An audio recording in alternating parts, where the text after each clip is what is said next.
Assalamualaikum warahmatullahi wabarakatuh.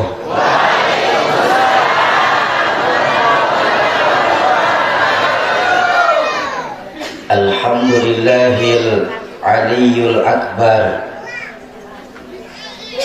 wa azizul ghaffar rabbul jannati wan nar.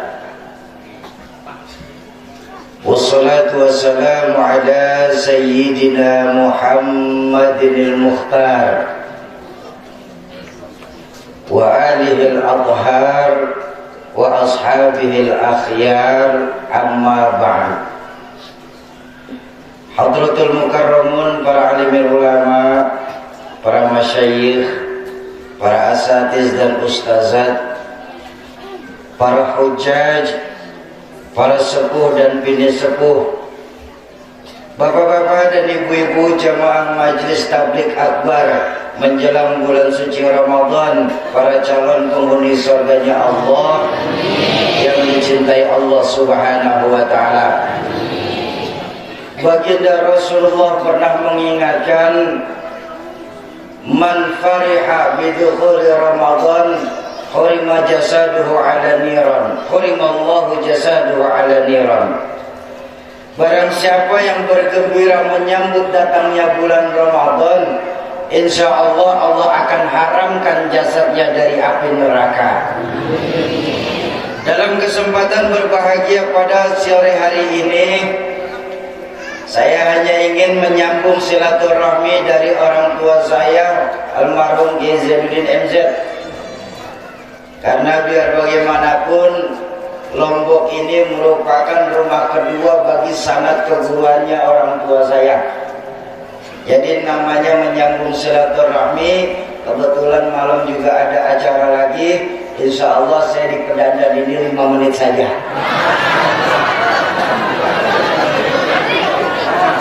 Dan silaturahmi, Bu, sampai jam berapa? Sampai maghrib. Kuat? Sanggup? Saya enggak.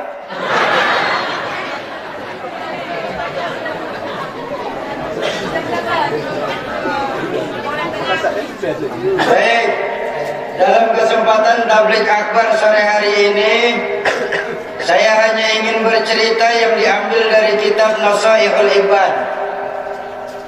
Ketika satu hari Al-Imam Al-Faqih Abu Lais, atau yang dalam kitab tertulis Syekh Ibrahim bin Adham, atau yang biasa kita kenal di Pedandan ini dengan nama Imam Hasan Al-Basri, ketika beliau lagi enak berjalan di satu pasar, beliau dihadang oleh beberapa jamaah. Assalamualaikum ya Imam. Waalaikumsalam. Bu, yang nanya dari Pedandan soalnya waktu itu. Waalaikumsalam, Bu. Ada apa? Kami mau tanya Imam. Mau tanya apa? Kenapa sih Imam sampai sekarang ini doa-doa kami ini belum didengar sama Allah? Sampai sekarang permintaan kami belum dijawab sama Allah, permohonan kami belum dikabul sama Allah. Padahal kami ini untuk sholat Imam di Pedandan ini, walaupun di akhir waktu, padahal kami di Pedandan ini untuk sholat Imam, walaupun di akhir waktu kami mengusahakan untuk sholat.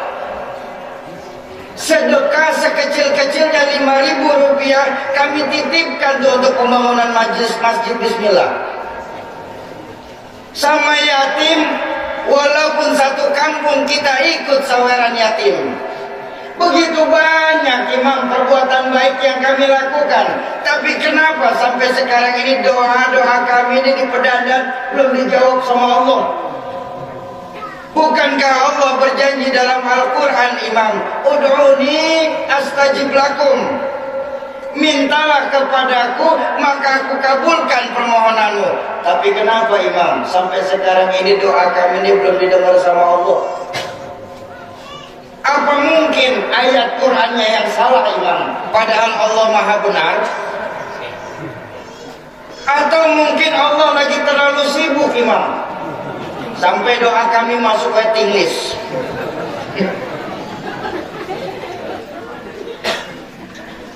Mendengarkan pertanyaan tersebut, Imam Hasan Al-Basri tersenyum.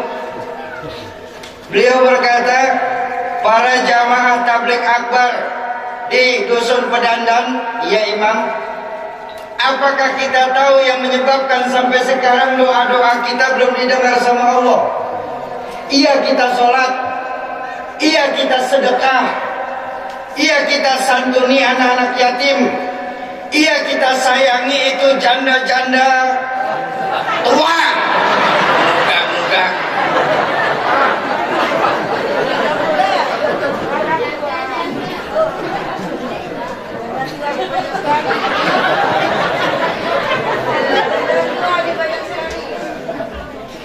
Iya kita banyak melakukan perbuatan-perbuatan baik lainnya.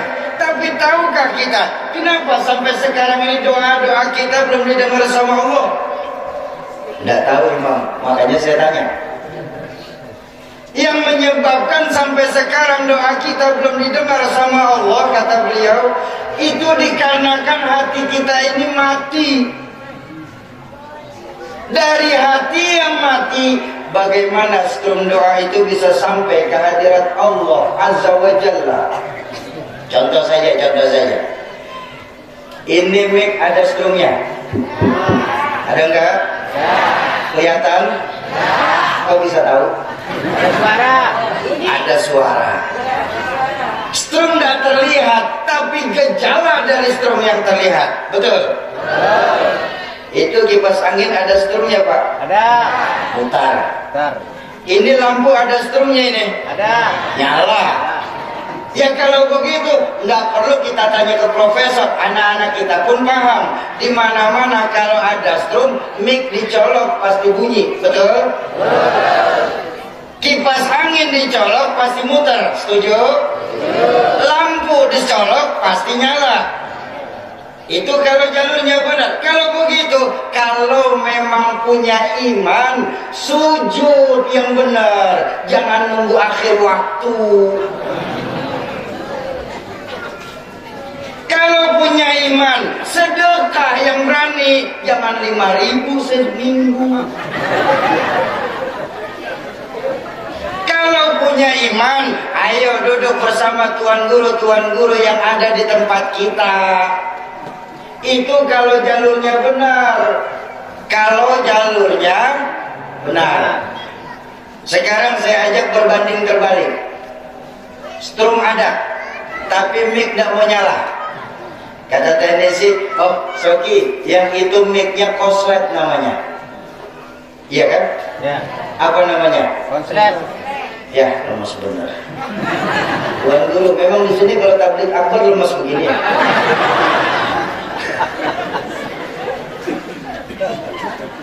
Ayolah kita semangat. Nanti kita sekarang lagi zirah sama agama kita. Kita harus lebih semangat. Setuju? Kita ulang. Strum ada, tapi mic tidak mau nyala. Itu namanya Alhamdulillah. Bukan saya saja yang teriak. Strum ada, kipas angin tidak mau muter. Kipasnya Strum ada, lampu tidak mau nyala. Lampunya Ngaku beriman tapi tidak mau sujud. Itu namanya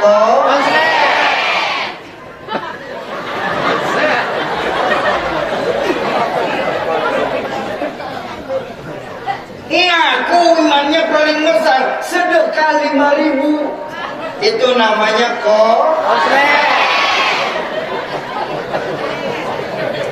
Nah, udah jelas deh ya. Ya, di Pedandan ini, di Tambak Siring ini, yang koslet kita benerin dulu di tabligh akbar ini. Supaya apa?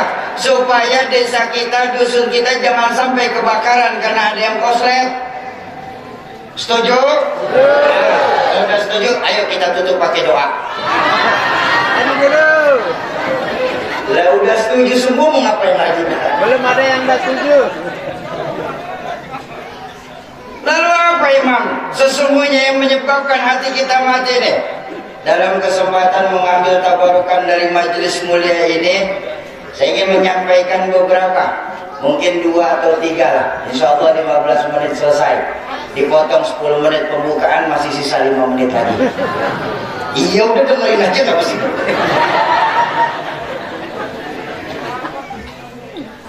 Pertama, yang menyebabkan hati kita mati menurut Imam Hasan Al-Basri apa? Pertama, araftumullaha wa lam tu'tuhu haqqahu. Ternyata kita ini Bapak Ibu di Pedandan ini terlalu kenal sama Allah, Pak. Tapi maaf, haknya Allah untuk disembah.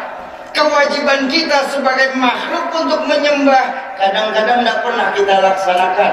Itu yang menyebabkan hati kita mati.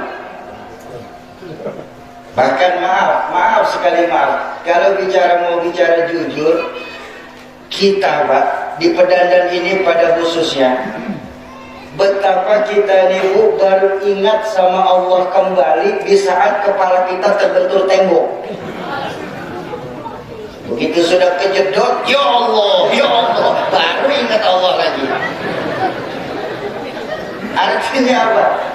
Kita baru ingat Allah, kalau kata tadi Buya guru saya itu, kita baru ingat Allah kembali di saat kita sedang punya masalah. Lagi punya masalah, oh rajin zikir, ya Allah.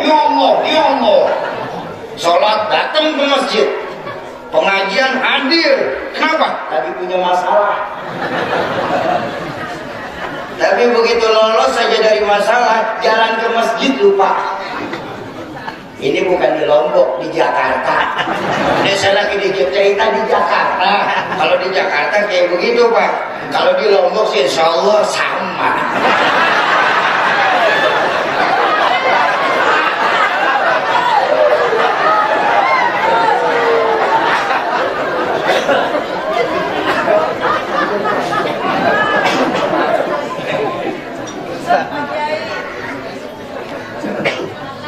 Ayo, sekarang saya tanya, dan saya yakin sekali sebagai orang tua Bapak Ibu sekalian, maaf, sebagai orang tua saya yakin 1000% kita nih di Pedandan ini bukan hanya kenal sama Allah, tapi kita ngajarin ke anak keturunan kita.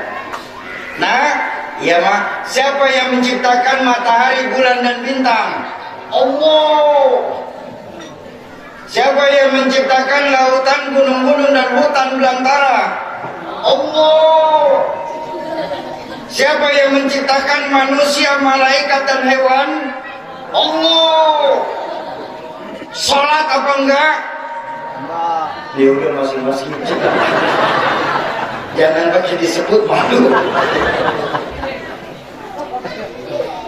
Betapa kita baru ingat sama Allah di saat kita sedang punya masalah.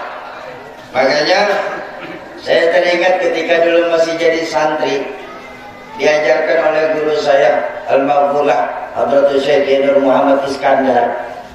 Dia mengajarkan kepada kami para santri itu begini, bahwa yang namanya iman ada 4 tingkatan iman.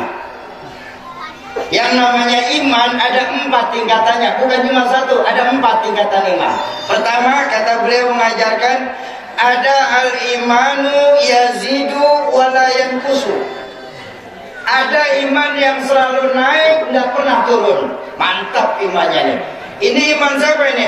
Ini imannya para anbiya, para nabi.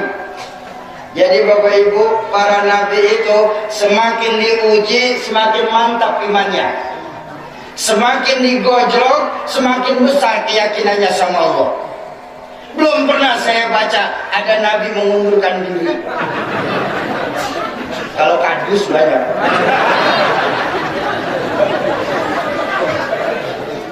Ayo kita buka sejarah Bu, kita buka sejarah. Nabiullah Ayyub alaihissalam. Bu, tahu Nabi Ayyub? Kenal Nabi Ayyub? Kenal di mana?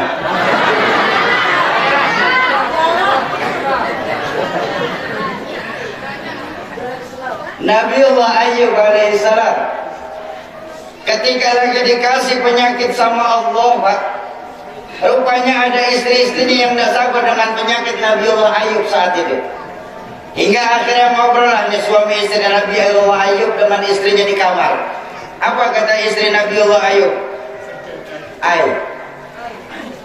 Ayub, ayang Ayub. Ini kagak selesai bu, cakap bu. Apa beb?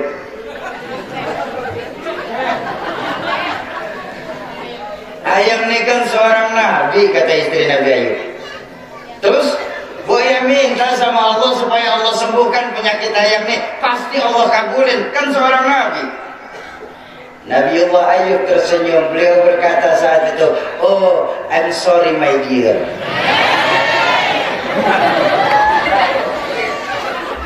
Mohon maaf ayam beb.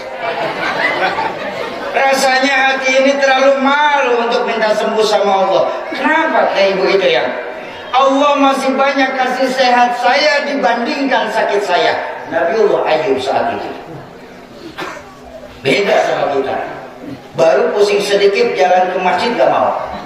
Di kampung saya. Ini saya lagi cerita di kampung saya. Bukan di Pedandan. Di Pedandan gak ada bu ya. Di Pedandan. Saya yakin di Pedandan gak ada ya bu ya. Di kampung saya ini. Di kampung saya. Ya bu ya. Di kampung.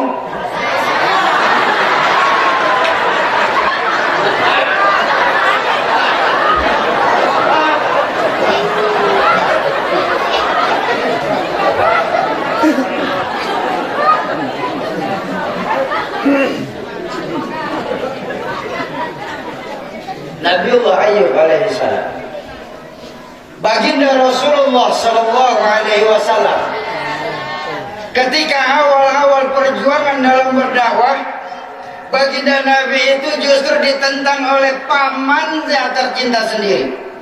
Bahkan gak tanggung-tanggung pamannya menawarkan baginda Nabi untuk berhenti berdakwah. Ditawarkan 3 buah harta, tahta, wanita. Saat itu belum ada kuota, yang banyak kontak. Ditawarkan 3 buah kepada baginda Nabi. Apa jawaban baginda Nabi kepada pamannya tercinta? Wahai paman tercinta, bahkan apabila kau sanggup menaruh matahari di tangan kananku, rembulan di tangan kiriku, hancur luluh jasadku dibuat karenanya, niscaya tidak akan selangkah kaki pun mundur untuk menegakkan agama Allah di permukaan bumi Allah ini. Baginda Rasulullah sallallahu alaihi wasallam. Kenapa?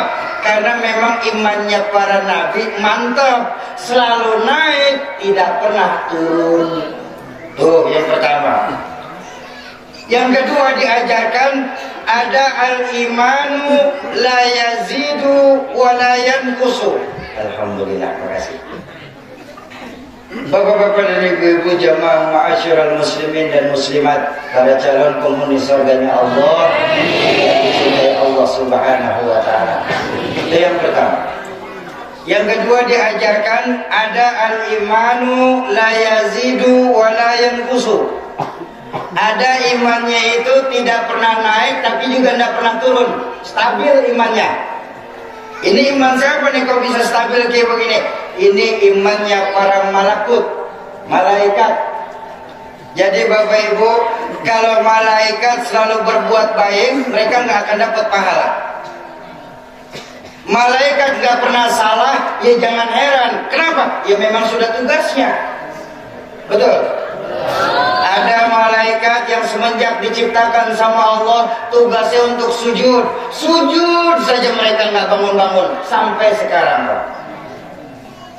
Ada malaikat yang semenjak diciptakan sama Allah tugasnya untuk zikir. Zikir saja nggak berhenti-berhenti sampai sekarang. Malaikat rahmah ditugaskan sama Allah untuk memberikan rezeki kepada makhluk yang ada di dunia ini. Ya sudah, diberikan saja itu rezeki. Mau dia dari orang Islam, mau dia dari orang kafir, mau dia sholat, mau dia nggak sholat sekalipun, ketika Allah perintahkan kasih rezeki, dikasihin saja itu rezeki sama malaikat rahmat. Belum pernah saya ngaji sama guru saya, malaikat rahmah minta tambahan anggaran langit? Enggak pernah. Malaikat Israel ditugaskan untuk mencabut roh makhluk hidup yang ada di dunia ini. Ya sudah, dicabutin aja itu roh. Betul? Enggak pernah malaikat Israel main-main sama roh, Pak. Entar dicabut, tadi taruh lagi, ditarik lagi, ditaruh lagi. Enggak, dicabut aja, udah nggak ada urusan. Betul? Malaikat Jibril alaihissalam ditugaskan sama Allah untuk memberikan wahyu kepada baginda Rasul. Ya udah, dikasihin aja itu wahyu. Enggak pernah malaikat Jibril korupsi ayat. Ini ayat cakep, jangan diserahin ke Nabi Muhammad, saya pakai diri. Enggak. Kenapa? Ya memang sudah tugasnya. Jadi kalau malaikat nggak pernah selalu berbuat baik, mereka nggak akan dapat pahala. Malaikat nggak pernah salah, ya sudah SOP. Betul? Kok bisa Soki imannya malaikat itu stabil? Karena malaikat Bapak Ibu hanya diberikan akal tapi tidak dikasih nafsu. Jadi kalau malaikat berbuat baik, mereka nggak akan dapat pahala. Lalu yang ketiga diajarkan ada al-imanu la yazidu wa yanqusu. Ada iman yang tidak pernah naik, bahkan cenderung turun terus. Ini iman siapa ini? Ini imannya para hewan. Jadi Bapak Ibu, Bu, kalau hewan selalu berbuat salah, nggak perlu ibu marah-marahin. Benar-benar ini Pak. Ibu pulang pengajian, nyampe rumah perut terasa lapar, masuk ke dapur melihat ikan tinggal satu-satunya, ambil nasi balik ke meja, ikan digondol sama kucing. Nggak usah dimarah-marahin itu kucing, ya Bu. Kenapa? Kucing. Maaf Pak. Kambing kalau lagi datang laparnya, nggak perlu jadi guru saya, tuan guru ini, terus nanya sama beliau, tuan guru dia rumput halal apa haram ya? Nggak perlu, makan aja, nggak ada urusan. Udah siang hari panas, jalan di tengah-tengah kampung kita di Pedandan nih, mana nggak pakai celana? Apa malu? Ya kuda, nggak usah pakai diomongin, dasar kuda nggak punya pikiran, kitanya yang gila. Ya kuda. Kok bisa Sauki hewan itu cenderung imannya turun dan melakukan salah terus? Karena hewan hanya diberikan nafsu tapi tidak dikasih akal. Jadi kalau hewan selalu berbuat salah, nggak usah kita marah-marahin. Setuju? Setuju. Nah, yang keempat diajarkan sama guru saya, ada al-imanu yazidu wa yanqusu. Ada iman yang kadang naik, kadang turun. Ini iman siapa ini? Ini iman kebanyakan orang Pedandan. Kebanyakan kita Pak ini iman itu. Iya. Ayo mohon maaf Pak, iman kita kalau mau bicara jujur Pak, iman kita masih sebatas iman dengan siapa kita berteman. Makanya baginda Nabi itu mengajarkan berhati-hatilah dalam memilih kawan. Ya, seseorang itu tergantung dari agama temannya sendiri, tuh bahayanya tuh. Iman kita nih mas, kalau mau jujur, iman masih tergantung dengan siapa kita berteman Pak. Maaf Bapak Ibu, kalau kita lagi berteman sama tuan guru, cakep iman orang Pedandan ini Pak. Peci nggak copot-copot, sarung nggak ganti-ganti, pengajian hadir. Kenapa? Lagi dekat sama guru. Tapi begitu keluar majelis saja ada temannya lagi pada minum tuak, ikut aja minum bareng-bareng. Tuh iman kita tuh. Tapi diajarin sama orang tua saya, itu masih bagus. Iman tergantung dengan siapa kita berkawan. Saya pernah tanya, kenapa ya ayah bilang ini masih bagus? Beliau menjawab, Karena manusia Sogi, kata beliau, sosok yang komplit dan kompleks. Selain diberikan akal, Allah juga kasih kita di pedandan ini nafsu. Makanya setiap hari, setiap saat bertengkar saja dua perkara dalam diri kita.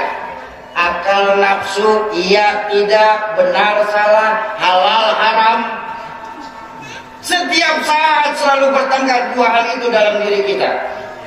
Kalau akal kita lagi menang di pedandan ini, jadilah orang pedandan, malaikat yang berpotongkan sebagai manusia. Tapi kalau lagi rendah iman orang pedandan ini, maaf, jauh lebih hina daripada hewan. Kenapa kita bisa jauh lebih hina daripada hewan? Karena sebuah-buahnya seekor sapi, makanannya tetap rumput. Betul? Tapi kalau kita manusia sudah buas, jangankan rumput, bansos dimakan.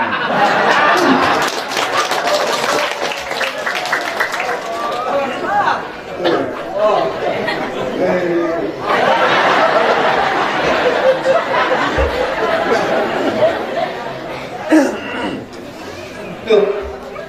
Makanya karena iman kita naik turun. Kalau Bapak Ibu masih ingat omongan saya punya orang tua, Allah yarham Zainuddin MZ, beliau saat itu pernah bicara begini. Karena iman kita naik turun di pedandan ini, beliau mengkategorikan bahwa Muslim ada 3 jenis Muslim. Muslim ada 3 nih karena naik turun. Apa? Ada Muslim beneran, ada Muslim musiman, ada Muslim musingin. Ada 3 jenis Muslim. Muslim beneran, Muslim musiman, Muslim musingin. Ini nggak ada dalilnya Pak, kata-kata orang tua saya aja cuma. Bedanya di mana Soki? Sangat beda adanya. Iya, alhamdulillah. Makasih.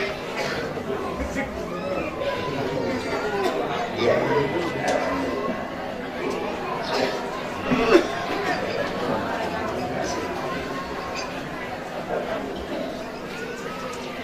Alhamdulillah penceramah dapat air putih lagi.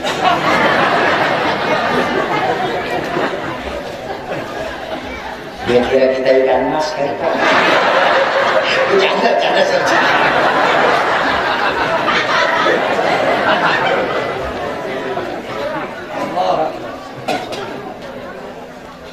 Bedanya di mana Soki? Muslim beneran. Nih, insya Allah yang kita hadir pada sore hari ini nih. Saya yakin insya Allah yang hadir di sini Muslim beneran, amin.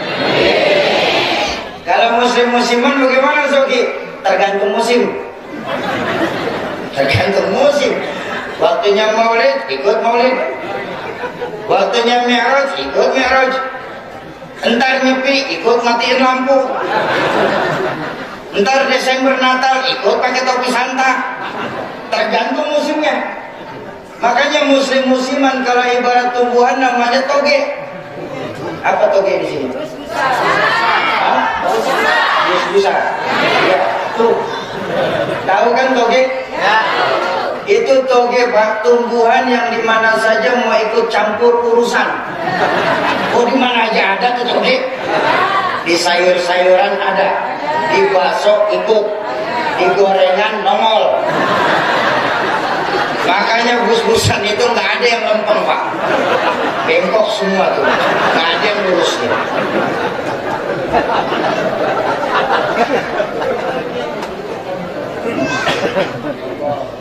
Artinya apa? Nih yang saya mau bilang, melanjutkan dari omongan orang tua saya, jangan sampai kita di pedandan ini Muslim mentalnya seperti toge. Tapi kalau kita mau jujur, berapa banyak saat ini Muslim-Muslim yang ada di Indonesia ini pada umumnya mentalnya seperti toge. Bagaimana mental seperti toge Soki? Dengan dalih pluralisme, akhirnya terjebak pada pluralisme yang dangkal, membenarkan semua agama. Soki, semua agama itu baik Soki. Semua agama itu benar. Jadi tidak perlulah kita di Lombok ini fanatik kepada satu agama. Ini bahaya, Pak.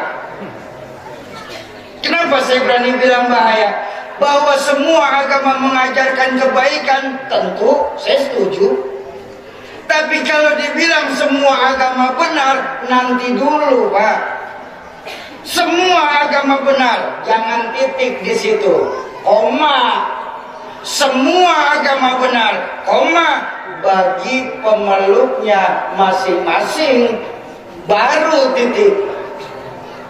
Kenapa? Saya khawatir ketika nanti sudah berani bilang semua agama benar, di Pedadan ini akan ada Islam yang ke Kristen-Kristenan, Kristen yang ke Buddha-Buddhaan, Buddha yang ke Hindu-Hinduan, Hindu yang ke Konghucu-Konghucuan. Akhirnya kita di sini sudah tidak lagi perlu menggunakan agama. Kalau agama di Pedadan sudah tidak dipakai lagi, maka paham komunis sudah terang-terangan nyerang di tempat kita. Innalillahi wa inna ilaihi. Sauki. Iya, Pak. Kamu itu lagi tablik akbar, Sauki, menjelang Ramadan. Kenapa sih kamu malah ngomong-ngomong soal kayak begini, soal pluralisme? Kita tinggal di negara Pancasila, menganut yang namanya falsafah toleransi. Oh, nih sekarang nih pahlawan-pahlawan yang katanya pahlawan toleransi pada sore hari ini di tempat yang mulia ini saya mau bicara. Kalian para pahlawan toleransi, kami umat Islam di Pedadan ini nggak perlu kalian ajarin soal toleransi, betul?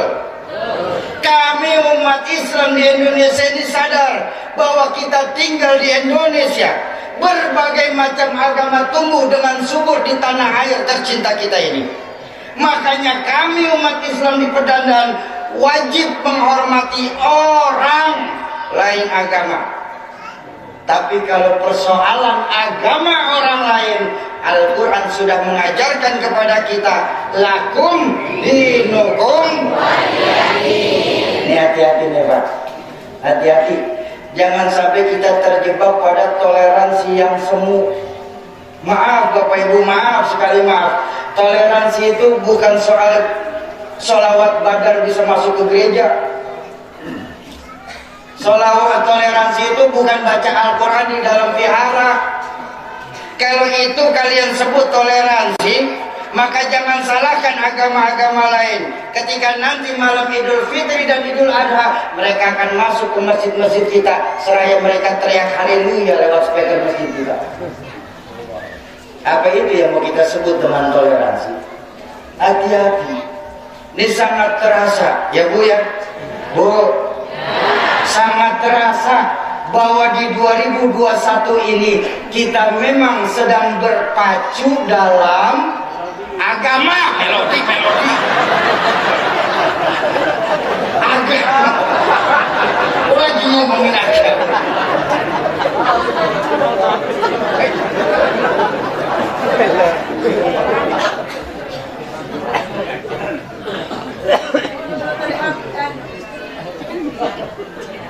Bapak-bapak dan ibu-ibu jamaah ma'asyiral muslimin dan muslimat rahimakumullah. Tuh yang kedua, muslim muslimat. Jangan sampai kita di sini terjebak pada muslim musliman dengan dalih toleransi. Setuju? Yang ketiga apa tadi? Muslim muslimin. Bagaimana muslim muslimin Sauki? Ngaku Islam, KTP Islam. Orang tua bahkan mungkin bisa setiap tahun berangkat ke tanah suci. Tapi ketika mereka tahu agama Allah lagi dihina, ketika mereka tahu baginda Rasul lagi dilecehkan, dan betapa kita juga tahu bahwa sekarang ini ulama-ulama kita lagi dicari-cari kesalahannya, kita nyaris gak bisa membela sedikit pun. Ini muslim muslimin. Betul. Mereka punya dalih. Apa dalih mereka? Sauki, Islam itu agamanya Allah. Nggak usah dibela, Islam itu kan udah pasti menang. Bukankah janji Allah bahwa Islam sebagai satu-satunya agama akhir zaman? Rasulullah, Rasulullah seorang manusia biasa, Soki. Jadi nggak perlulah Rasulullah kita kultus-kultuskan. Nggak perlulah Rasulullah kita peringatin maulidnya, kita peringatin Isra Mi'rajnya. Namanya manusia biasa. Nabi Muhammad sebelum diangkat jadi nabi pasti melakukan salah dan dosa. Ulama nggak ada yang maksum, Saudi. Yang maksum cuma Rasulullah. Nih dalih muslimin. Sore hari ini saya mau kasih tahu. Hei kalian para muslimin, sore hari ini saya mau bilang bahwa Islam sebagai agamanya Allah, ya. Bahwa Islam sebagai satu-satunya agama akhir zaman, tentu sesuai dalam Al-Quran. Inna dina indallahil Islam. Satu-satunya agama di sisi Allah cuma Islam. Rasulullah seorang manusia biasa memang. Bahkan dalam Al-Quran baginda Nabi diperintahkan, Qul innama ana basyarum mithlukum. Katakan kepada mereka, hai Muhammad, bahwa engkau manusia sama kayak mereka. Yang membedakan kita sama Nabi, Pak, baginda Nabi punya misi yuha. Beliau membawakan wahyu untuk disampaikan kepada kita orang Lombok. Jadi nggak bisa kita samakan diri kita dengan baginda Nabi. Ya Pak? Bu? Iya, walaupun memang bedanya kita sama Nabi itu sedikit. Coba kalau Nabi sedikit tidur, kita dipedandan sedikit-sedikit. Kalau Nabi sedikit makan, kita di sini sedikit-sedikit. Kalau Nabi sedikit bicara, kita sedikit-sedikit. Dikit benar bedanya.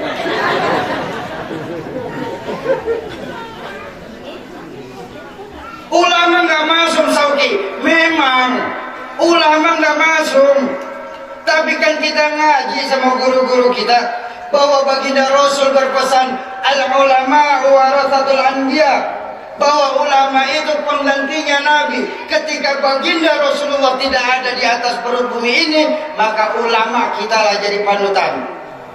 Bukankah sebuah makalah pun mengajarkan, laula murabbi ma'araftu rabbi. Kalau saja tidak karena guru-guru kita ini, maka niscaya di pedandan tidak akan kenal siapa Tuhan kita. Pertanyaan saya adalah untuk orang muslimin, di mana keimanan kita sesungguhnya, Pak? Yang ketika nanti Allah akan memintakan pertanggungjawabannya di hadapan Allah Qadir Rabbul Jalil, masing-masing kita akan ditanya sama Allah yang sudah tertera dalam surah Yasin, al-yawma nakhtimu ala afwahihim wa tukallimuna wa tashhadu arjuluhum bima kanu. Mulut dikunci, tangan berbicara, kaki bersaksi atas apa-apa yang sudah kita lakukan di dunia ini. Di mana keimanan kita, Pak? Yang ketika nanti Allah akan bertanya kepada kita di yaumil mizan, hei kalian yang ngaku-ngaku orang Islam, di mana kemarin kalian ketika kalian tahu agamaku lagi dihina-hina? Hei kalian yang ngaku-ngaku pecinta kekasihku Muhammad dan ingin mendapatkan syafaat darinya, tapi di mana posisi kalian ketika kalian tahu kekasihku Muhammad di dunia kemarin lagi dilecehkan?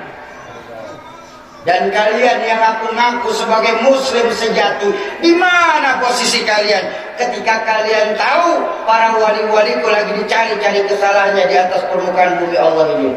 Di mana keimanan kita sesungguhnya di hadapan Allah Rabbul Qadir Rabbul Jalil? Bapak-bapak dan ibu-ibu jamaah ma'asyiral muslimin dan muslimat, para calon penghuni surganya Allah yang dicintai Allah Subhanahu wa taala. Ayo di tabligh akbar ini kembalikan lagi tingkat keimanan kita kepada Allah Subhanahu wa taala. Tanamkan dalam diri kita, kalau kita sendiri, yang kedua Allah. Kalau kita berdua, yang ketiga Allah. Jangan pernah pisahkan Allah dalam hidup kita. Setuju? Itu yang pertama. Araftumullaha wa lam tu'tuhu haqqahu.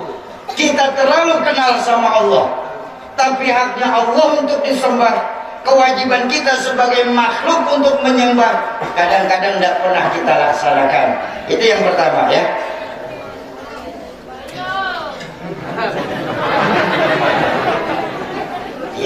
Ya sebentar. Masih terus? Masih kuat? Tapi saya kasih tahu sebentar, Bu. Maaf ya Pak ya, maaf Tuan dulu, maaf. Bu, ceramah itu kerja berat loh, Bu. Loh, Ibu lihat sendiri kan, ini kaki diri nahan bobot badan. Ibu duduk enak, tangan nunjuk terus gak masuk-masuk nih. Ini otak mikir, Pak, ngomong apa lagi saya.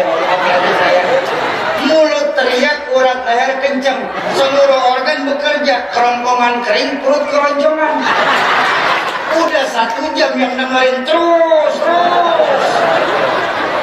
Ini jamaah perdana yang bikin Ustaz cepat mati nih.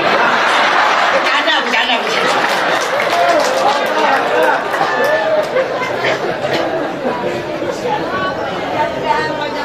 Amin. Timbul pertanyaan Bapak Ibu.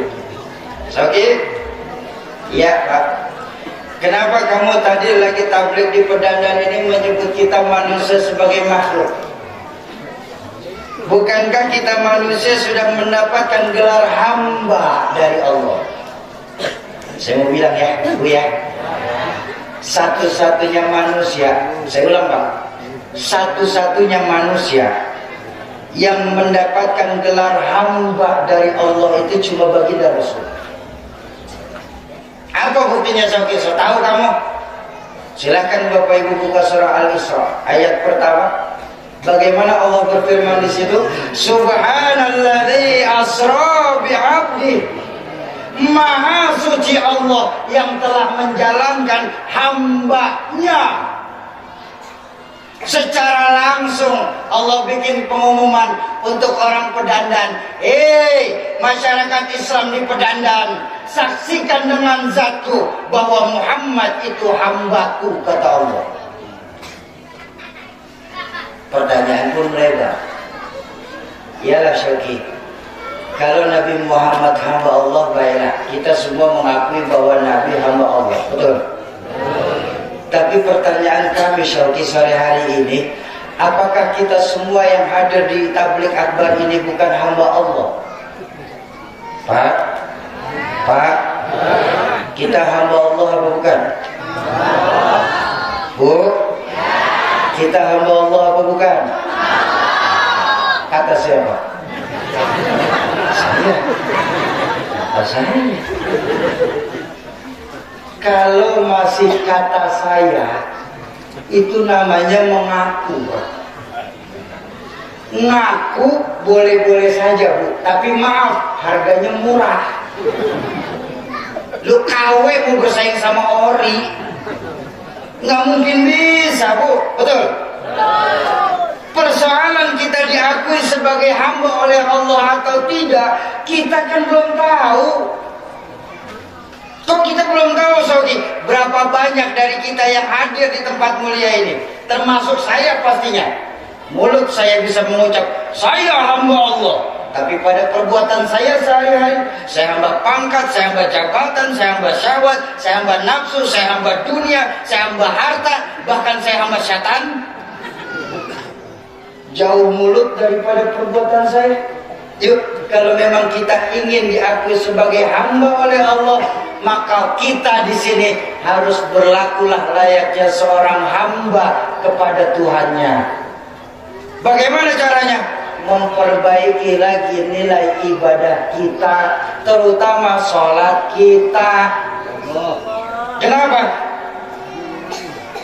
Karena amal yang nanti pertama kali dihisab di yaumil qiyamah itu sholat kita.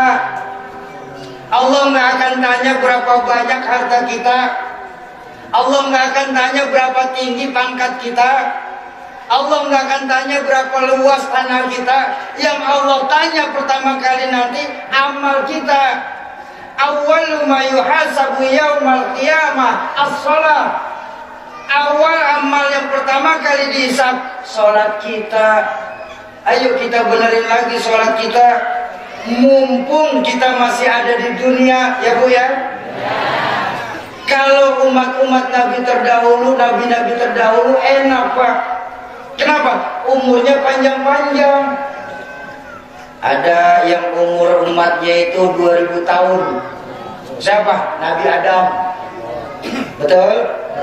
Ada yang umur umatnya itu 940-an tahun. Siapa? Nabi Nuh. Enak Bu, Bu. Nikmat Bu kita kalau masih tinggal di zaman Nabi Nuh ya Bu ya. Silakan Ibu ngegibah 300 tahun. Ngomong gosip 300 tahun, jangan berhenti. Doer tuh juga. 300 tahun gibah. Masih ada stok tobat 600 tahun. Masih banyakkan tobatnya. Betul? Tapi tadi saya diajarin sama guru saya, makasih Tuhan guru ilmunya. Usia umat Nabi mengikuti nabinya. Benar juga, Nabi Adam 2000 tahun, umatnya rata-rata 2000 tahun. Nabi Nuh 940-an tahun, umatnya rata-rata 900 tahun. Betul? Kalau kita mencontoh Nabi, usia baginda Nabi cuma sampai 63. Itu standar manusia sekarang. Nyontoh hadis beliau, usia umatku nanti baina sittin wa sab'in. Antara 60 sampai 70. Kalaupun lebih sedikit. Namanya bonus. 125 ambillah, nggak apa-apa. Iya namanya bonus. Betul. Tapi kalau mencontoh Rasulullah, usia kita cuma sampai 60. Maka kalau sore ini sudah terasa 50 tahun, waspada. 13 tahun lagi. Mulai mantap makan, perbanyak ibadah. Ya Bu ya. Tapi kalau sore ini kita baru terasa 62 tahun 11 bulan 3 minggu 5 hari, makan yang enak-enak. 2 hari lagi baru jemput.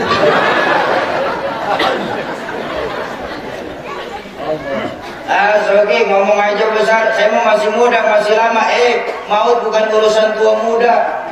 Maut macam pohon kelapa, kita tengok pohon kelapa Pak, yang tua jatuh, yang muda jatuh, yang cengkir jatuh.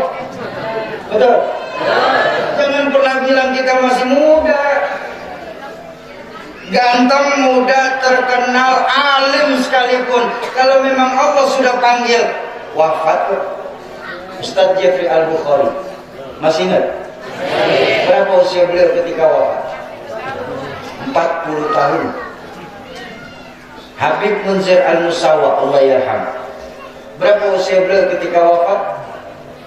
40 tahun. Masya Allah, 40 tahun. Ganteng, muda, alim, wafat usia 40 tahun. Saya 41. Udah aman tuh. Aman titik pertama.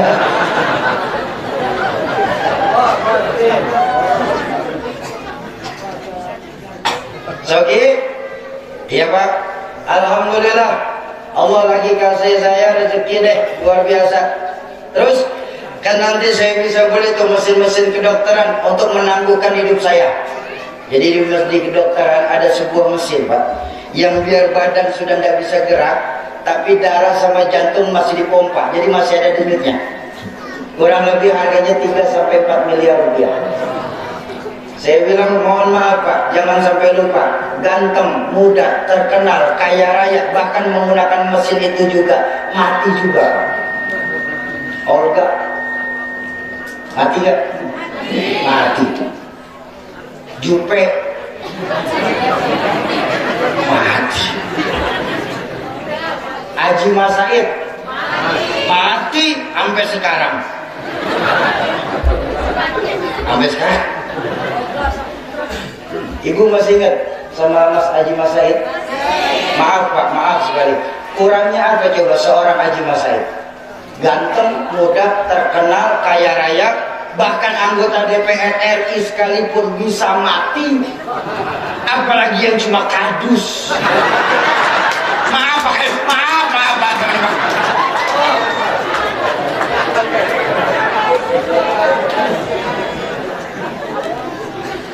Mati atau meninggal? Ya, yang bilang meninggal kita baca sama-sama ya. Inna sholati wa nusuki wa stop. Mati atau meninggal?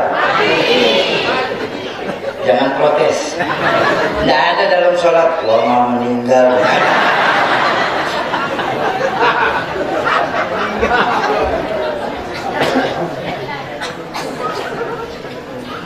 Ya, ayo kita benarkan lagi ibadah kita. Benar-benar kita nikmatin ibadah kita. Selama ini kita lebih sering memikirkan bagaimana hidup di dunia ini enak, sampai-sampai kita lupa mempersiapkan mati nikmat. Hidup enak perlu, mati nikmat jauh lebih penting.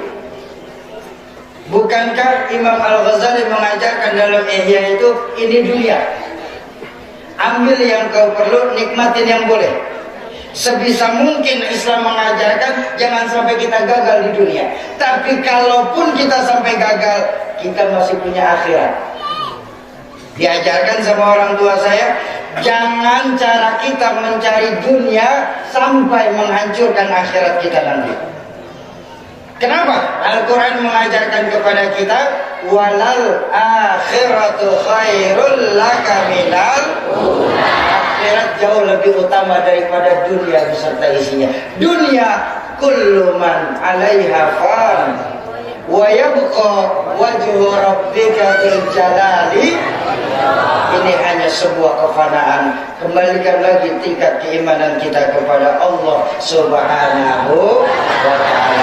Terakhir sama-sama kita baca surat Al-Fatihah. Kita tujukan kepada orang tua kita, guru-guru kita, keluarga, sahabat dan kerabat kita yang terlebih dahulu mendahulukan kita.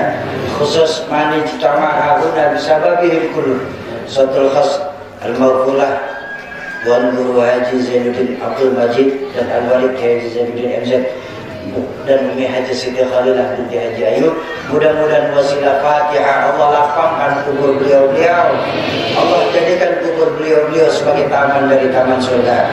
Yang kedua, untuk kita semua, orang tua kita, guru-guru kita, keluarga, sahabat dan kerabat kita yang pada sore hari ini sedang kurang sehat, mudah-mudahan wasilah Fatihah dan keberkahan dari majelis ilmu ini Allah angkat segala penyakitnya, Allah sembuhkan tanpa kurang satu apapun. Yang ketiga, untuk kita semua yang hadir di majelis ilmu sore hari ini, majelis ilmu ay majelis yustajabu fihi doa, majelis tempat diangkatnya doa. Mudah-mudahan wasilah Fatihah, keberkahan duduk bersama guru-guru kita, keberkahan dari majelis ilmu ini, serta keberkahan dari yang membawa berkah baginda Rasulullah sallallahu alaihi wasallam. Yang sedang ada hajat, Allah percepat qabul hajatnya, Allah gampangkan segala urusannya, Allah luaskan rezekinya, Allah jadikan anak keturunan kita sebagai anak keturunan yang saleh dan salihah, serta Allah jadikan rumah tangga kita sebagai rumah tangga yang sakinah mawaddah warahmah. Ala hadhihi niyyah wa ala likulli niyatin salihah wa ila hadratin Nabil Mustafa. Al-Fatihah. Bismillahirrahmanirrahim. Alhamdulillahi rabbil alamin, arrahmanir rahim, maliki yaumiddin. Iyyaka na'budu wa iyyaka nasta'in. Ihdinas siratal mustaqim, siratal ladzina an'amta 'alaihim ghairil maghdubi 'alaihim waladdallin. Amin. Kesimpulan di bulan menyambut bulan Ramadan ini, Bapak Ibu jamaah ma'asyiral muslimin dan muslimat, para calon penghuni surganya Allah yang mencintai Allah Subhanahu wa taala. Ayo, mumpung mudah-mudahan Allah kasih kita panjang umur sehingga sampai menikmati indahnya Ramadan. Dalam hadis baginda Rasul, beliau pernah bersabda, Ar-Rajab syahrullah wa Sya'ban syahri wa Ramadan syahrul ummati. Rajab itu bulannya Allah, Sya'ban ini bulannya Rasulullah, dan nanti Ramadan bulan buat kita umat Islam. Mudah-mudahan kita bisa lebih. Sayyidina Ali karramallahu wajhahu pernah mengajarkan, bahwa orang baik itu yang sekarang lebih baik dari kemarin dan esok hari lebih baik daripada sekarang. Mudah-mudahan Ramadan nanti sebagai Ramadan yang terbaik yang kita lakukan. Amin. Dan sekaligus tolong jadikan Ramadan nanti kalau kita dapat menemui, jadikan Ramadan itu sebagai Ramadan terakhir kita dalam berpuasa.